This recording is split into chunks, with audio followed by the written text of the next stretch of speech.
جب میری شادی ہوئی پسند تو ماں باپ کی تھی، لیکن سوچا شادی کے بعد پیار سب کو ہو جاتا ہے، مجھے بھی ہو جائے گا۔ میری بیوی میرا بہت خیال رکھتی، لیکن میرے دل میں وہ جذبات نہیں تھے جو کہ ایک خامد کو اپنی بیوی کے لیے ہونے چاہیے۔ پہل میری ماں باپ بہن بھائی سب خوش تھے، لیکن بعد میں ان کا رویہ بھی اس کے ساتھ ٹھیک نہ رہا۔ میرے گھر والے کوئی کسر نہیں چھوڑتے تھے اس کو ذلیل کرنے کی۔ میں سب کی باتیں سن سن کر تنگ آ چکا تھا۔ آخر میں نے اپنی بیوی کو طلاق دینے کا فیصلہ کیا۔ میں بھی یہی چاہتا تھا کہ اس سے میری جان چھوٹے۔ میں اپنی بیوی کو طلاق دینے لگا تو میں خوش تھا کہ اب سب مسائل ختم ہو جائیں گے۔ جب مجھ سے پوچھا گیا کہ کیا آپ اپنے فیصلے پر پکے ہیں تو میں نے فوراً جواب دیا، ہاں بالکل پکا ہوں۔ میں اس عورت سے جان چھڑوانا چاہتا ہوں، اس نے میرا جینا حرام کر رکھا ہے۔ میری بیوی خاموش بیٹھی سب کچھ برداشت کر رہی تھی۔ مجھے وہ بہت کمزور لگ رہی تھی۔ اس کے گھر والے اس کے ساتھ تھے، لیکن وہ اتنی کمزور تھی کہ ان کی موجودگی کا احساس نہیں کر سکتی تھی۔ جب میں نے اس کی آنکھوں میں شکست کی نظر دیکھی تو مجھے خوشی ہوئی کہ میں نے اپنا حق لے لیا اور اسے دکھا دیا کہ وہی ہمیں اس حال تک لے آئی ہے۔ چند منٹ بعد میں نے اسے طلاق دے دی۔ وہ بیچاری خاموشی سے اپنے ماں باپ کے ساتھ چلی گئی۔ اس دن میں اپنے بستر پر لیٹا اور محسوس کیا کہ دنیا کی سب مشکلات غائب ہو گئی ہیں۔ اب میں آزاد ہو گیا ہوں، دل بھر کے کھانا کھایا۔ 3 سال تک میں مسائل، سر درد اور اختلافات کا سامنا کر رہا تھا۔ اب سب سے جان چھوٹی، اب میں بہت خوش رہوں گا۔ آخر کار میں سکون میں آ گیا۔ نماز پڑھ کر اللہ کا شکر ادا کیا، اپنے گھر والوں کے پاس گیا اور وہ خوش تھے کہ میں نے اس سے نجات پا لی۔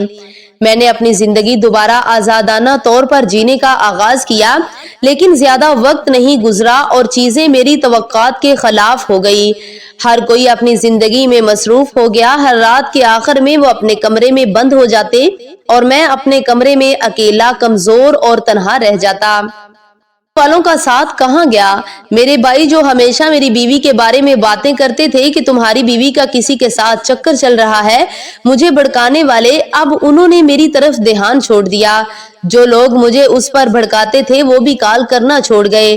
جب میں عید کی رات کو بیمار ہوا، میں نے اپنے بھائی کو فون کیا۔ اس نے میری آواز سے نہیں پہچانا کہ میں بیمار ہوں، حالانکہ میری آواز بخار کی وجہ سے صاف نہیں تھی۔ کہاں ہے وہ سکون جس کا انہوں نے وعدہ کیا تھا؟ کیوں کوئی میری زندگی کی خبریں جاننے کا خواہش مند نہیں رہا جیسے وہ میری بیوی کے ہوتے ہوئے تھے؟ اگر وہ سب شروع سے ہی اتنے دور رہتے تو ہمارے درمیان اتنے مسائل نہ ہوتے۔ جب میں نے کہا کہ میں اپنی بیوی کے پاس واپس جانا چاہتا ہوں تو سب نے مجھے روکنے کی کوشش کی۔ انہوں نے پرانے مسائل اٹھائے، اس کی غلطیاں گنوائی، اس کے بارے میں ایسی باتیں کی جو حقیقت میں نہیں تھی، اور میں نے ان سب پر یقین کیا۔ انہوں نے میری زندگی کی تفصیلات میں اتنی مداخلت کی کہ ان کا اندر ہونا یا حتیٰ کہ دروازے پر ہونا بھی مناسب نہیں تھا۔ مجھے یہ سب دیر سے سمجھ آیا جب میں نے اپنی زندگی میں ایک وقفہ لیا۔ جب میری بیوی دور ہو گئی تو مجھے پتا چلا کہ وہ اپنی پوری کوشش کر رہی تھی کہ ہمارا گھر نہ گرے، اس کا ہاتھ چھوڑ رہا تھا۔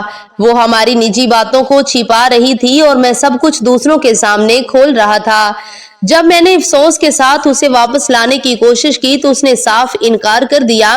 اس نے کہا، میں سکون میں ہوں۔ یہ جملہ مجھے کہنا چاہیے تھا۔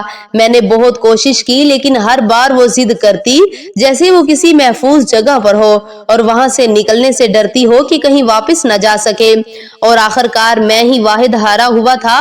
مسئلہ یہ تھا کہ میں سمجھتا تھا کہ میں صحیح ہوں اور میرے آس پاس کے لوگ میرے خیر خواہ ہیں، لیکن سب غلط تھا۔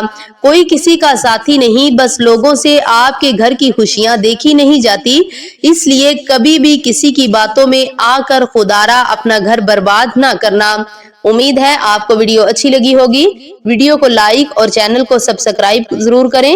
ملتے ہیں ایک اور نئی ویڈیو کے ساتھ۔ وعلیکم السلام ورحمۃ اللہ وبرکاتہ۔